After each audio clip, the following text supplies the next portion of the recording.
జమీందారికి తన్నందరూ అభిమానిస్తున్నారు, గౌరవిస్తున్నారు అనే భ్రమ ఎప్పుడు తొలగిపోయింది? ఈ ఆసక్తికరమైన కథని విందాం రండి.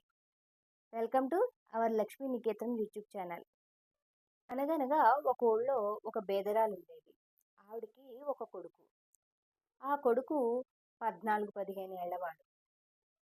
తండ్రి లేడు. తల్లే అతన్ని కష్టపడి పోషిస్తూ ఉండేది.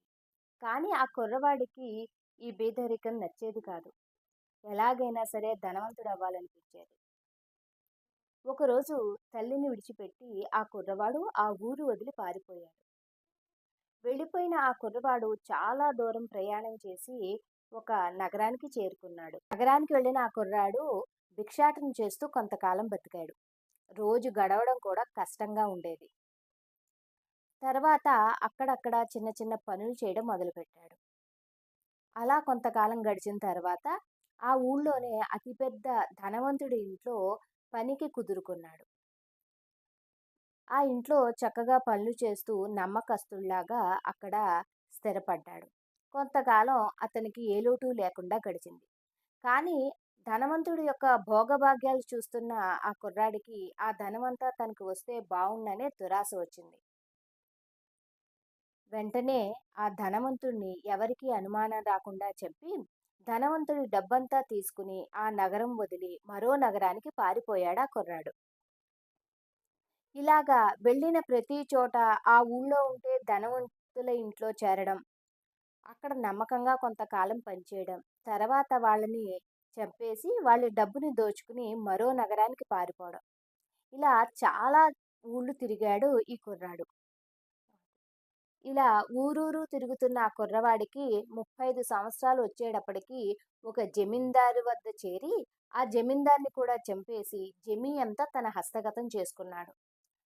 జమీందారుగా మారిన కుర్రాడు కొంతకాలానికి పెళ్లి చేసుకుని తర్వాత తన పిల్లలతోటి సుఖంగా కాలక్షేపం చేస్తున్నాడు. ఇక అత్యాశకి అధికారం కూడా తోడయ్యేటప్పటికి విపరీతమైన ప్రవర్తన వచ్చింది జమీందారిగా మారిన ఆ కుర్రవాడికి. ఇప్పుడు అతను జమీందార్. అతను ఏది చెప్పినా చెల్లుబాటు అవుతుంది. అతను పరిధిలో ఉన్న ప్రాంతంలో బిచ్చగాళ్ళు ఎవరైనా వస్తే చంపేయమని ఆజ్ఞలు కూడా ఇచ్చాడు.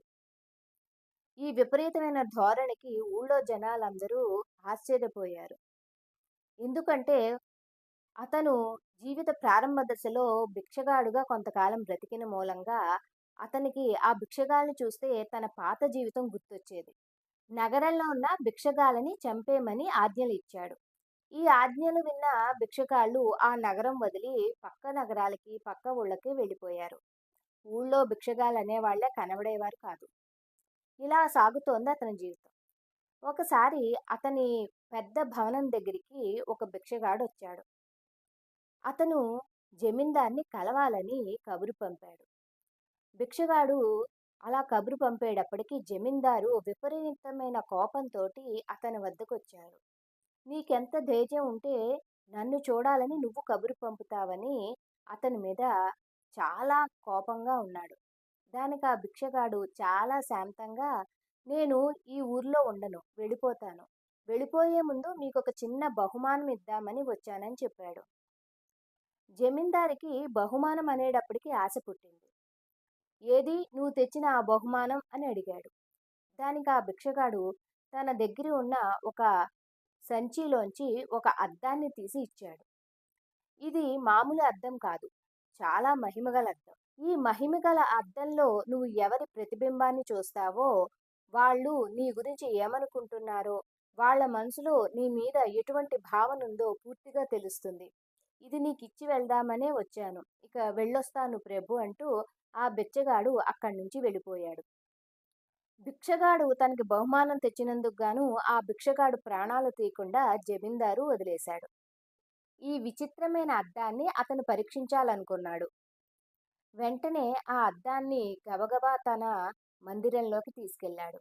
ఇంతలో అక్కడికి జమీందారు ఆజ్ఞలని పాలిస్తూ వాటిని అమలు చేసే ప్రధాన అధికారి అక్కడికొచ్చాడు. జమీందారు ముందుగా అతని ప్రతిబింబాన్ని అద్దంలో చూశారు. అధికారి తన మనసులో ఈ జమీందార్ని ఎప్పుడు హత్య చేసి ఈ జమీనంతా హస్తగతం చేసుకుంటానో అని ఆలోచిస్తున్నాడు.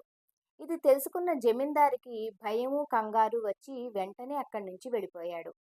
తన మందిరానికి వెళ్ళి తన భార్య ప్రతిబింబాన్ని అద్దంలో చూశాడు.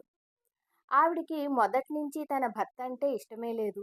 ఈ విషయం తెలుసుకున్న జమీందారు మరింత బాధపడ్డాడు. తన పిల్లల ప్రతిబింబం చూశాడు అద్దంలో. వాళ్ళు తమ తండ్రి తమకి ఎప్పుడు ఆస్తులు ఇస్తాడా అని ఎదురు చూస్తున్నారు వాళ్ళు. ఇలా ఆ భవనంలో ఉన్న ప్రతి వాళ్ళ ప్రతిబింబాన్ని అద్దంలో చూడ్డం. ఏ ఒక్కరూ అతనికి గౌరవం గాని, ప్రేమను గాని ఇవ్వకపోవడం అతనికి చాలా బాధ అనిపించింది. జీవితం మీద విరక్తి కలిగింది. జమీందార్‌కి చాలా బాధ వేసింది.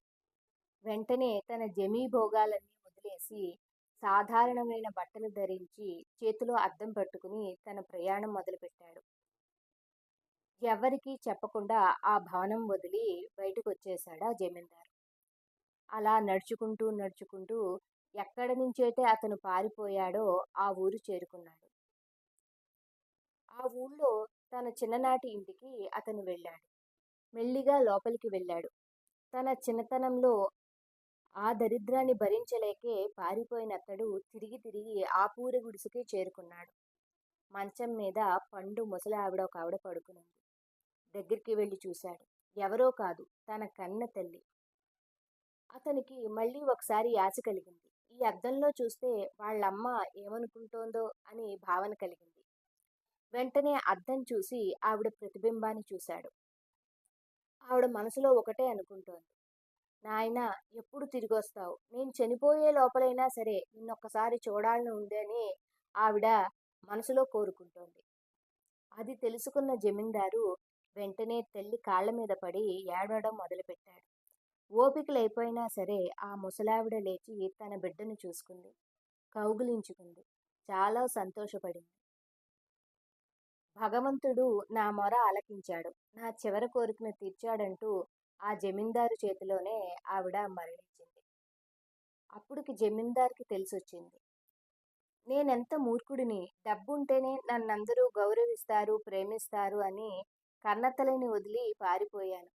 ఒక అబద్ధపు ప్రపంచంలో ఇంతకాలం బతికాను. నేను తిరిగి వచ్చేటప్పటికి నా తల్లి నన్ను వదిలి వెళ్ళిపోయిందని ఏడ్చాడు. చివరికి అతను ఒక సాధువుగా మారిపోయాడు. అప్పటికతనికి తెలిసి వచ్చింది. స్వచ్ఛమైన, నిర్మలమైన ప్రేమ తల్లిదే అని. విన్నారు కదండీ! కథ కంచికి మనమింటికి. ఇలాంటి ఆసక్తికరమైన కథలు వినాలనుకుంటే లక్ష్మీ నికేతనం ఛానల్‌ని సబ్స్క్రైబ్ చేసుకోండి. లైక్ చేయండి, షేర్ చేయండి, కామెంట్ చేయండి.